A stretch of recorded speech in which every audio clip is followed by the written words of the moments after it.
drips echo in the darkness. They reverberate through the room and through my bones. I take a shuddering breath, gritting my teeth against the unending silence. Alone. Forever alone. That's what I am.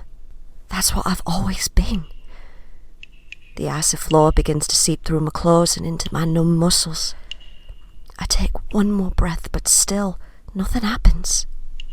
My hot tears continue to fall, dripping in a counter rhythm to the distant echoes. I dare to raise my head, my blonde hair plastering itself to my cheeks. But the darkness is still there.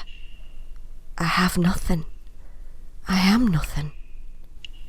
There's no movement, no breeze, not even a slight stir. The air is stiff and thick with a damp smell of death. It forces its way up my nose and laces my tongue. It's inescapable.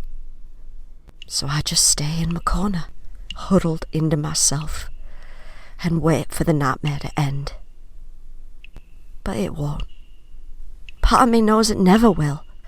The cascades of fear and anxiety and anger will never cease. When has it? I will be trapped here forever. A curse of my own creation. Their own creation. I just sit there. I keep crying, staring out into the nothingness. Time passes by. I don't take notice. I just let the sticky tears roll down my face, and the constant dripping fills my mind. I shove any feelings of hope deep down. I know there's no escaping this. This is my new reality, my new life. A homeless traveller wandering through space and time. A homeless traveller who has never had a true home, or even a true identity. That's always been my problem though, hasn't it? I have nothing grounding me to this universe. All those that I love leave or die or become trapped in unreachable places. And what about me? No, I keep going and moving on. A force of sadness, death and destruction. My life is a lie. I'm a fraud. Everything good I achieved has been done under the name of someone I no longer am. Who I am. Like I know the answer to that. Like I know my identity for certain. These thoughts, these realizations, they swivel around my head, rebounding and colliding with each other. Each collision makes each thought louder. I slap my hands over my ears, but the sounds don't stop. I gasp a breath as I try to cling to the small shred of sanity I have remaining. Everything else disappears. Suddenly the only sounds in the room are my thoughts and my ragged breathing. I have no idea who I am. I never will. The doctor never existed. The doctor was only an idea. In the distance of the room, shrouded in shadow, a misty form coyly wisps its way toward me. With its movements, the voices in my head begin to quiet. The far-off dripping returns, accompanied by my falling tears. "Why are you sad?" it questions, its voice somewhat young, but laced with a wisdom that can only be achieved by centuries of experience. I merely swallow, my tears stopping once more. The misty form draws closer. "Why were you crying? Did I upset you?" I crack a slight smile. "No. I don't know who I am. I never have. And being here, in this prison, I'm never going to find the answers I need," I respond, choking back fresh tears. If I were truly to stay here for the rest of my life, why was I telling my troubles to this apparition? "Does anyone?" it responds. I turn my head to look at it questioningly. "Does anyone truly know who they are?" the form clarifies. "Everyone knows where they're going and where they'll end up because they know who they are. They know what they stand for. They know where they come from. What is important to them?" The unexpected anger leaves me panting for air. I shut my eyes against the fresh cheers, sucking in harsh breaths. "That's not true." I ignore them. "No one truly knows where they're going. or where they're gonna be. I continue my silence.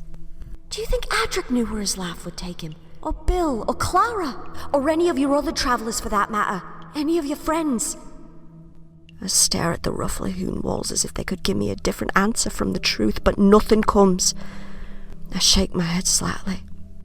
As for what's important to you, I think we both know that justice is high on the list. I suck in another breath, holding my legs tighter to my chest. What about where I come from? My roots?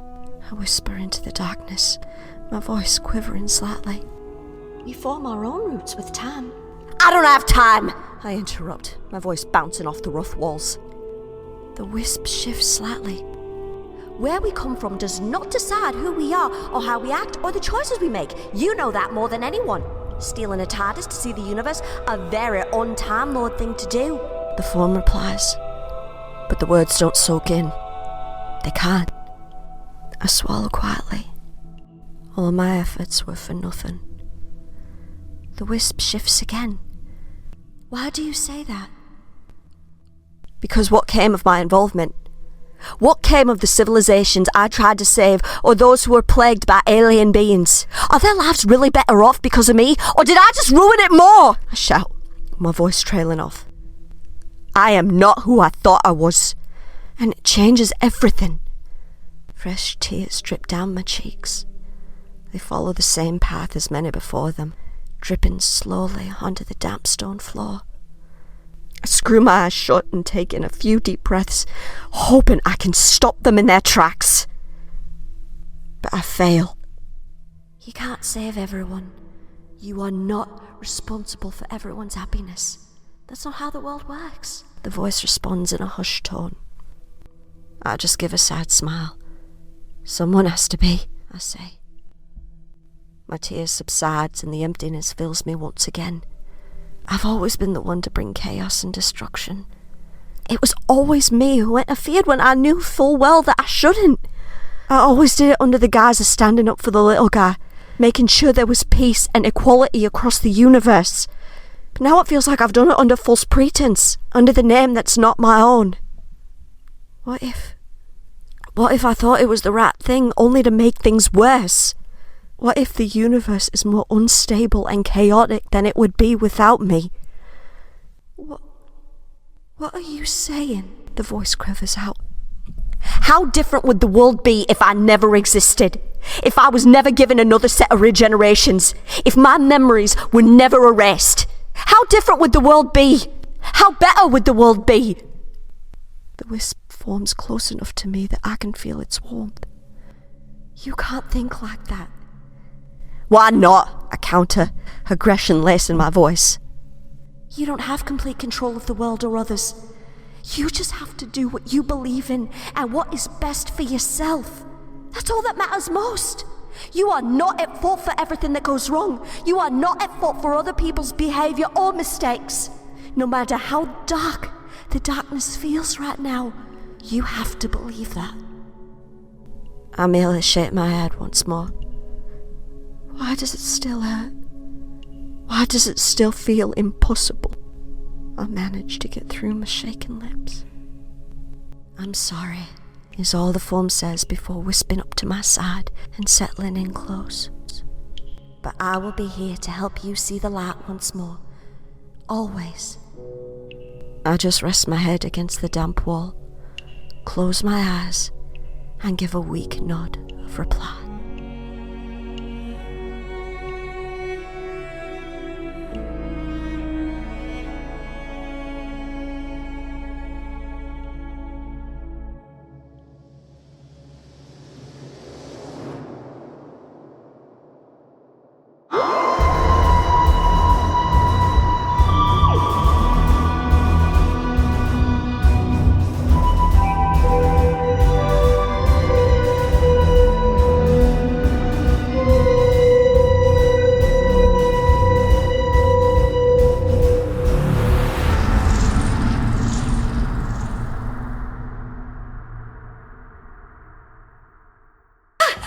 How you doing? Oh, right. Sorry. Might have been a little much.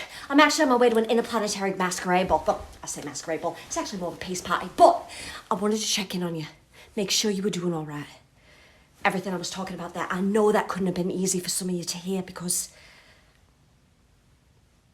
you know how it is. You know that darkness.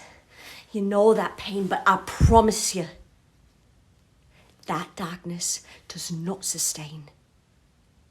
And it is possible to get out of that place. I promise you, reaching out, talking, it is not a sign of weakness. If anything, it's a sign of strength. It's one of the most important things you can do because you're taking care of you. Your mental health is so crucial and so important. Reach out if you need to. It is the best thing you can do for you. And if you don't suffer from that kind of darkness, be there for someone. Whether you just sit down and listen to them talk or reach out to them if they're in a dark place. Some days are going to be harder for them than others, but just being there, just sitting beside them and saying, I am here with you.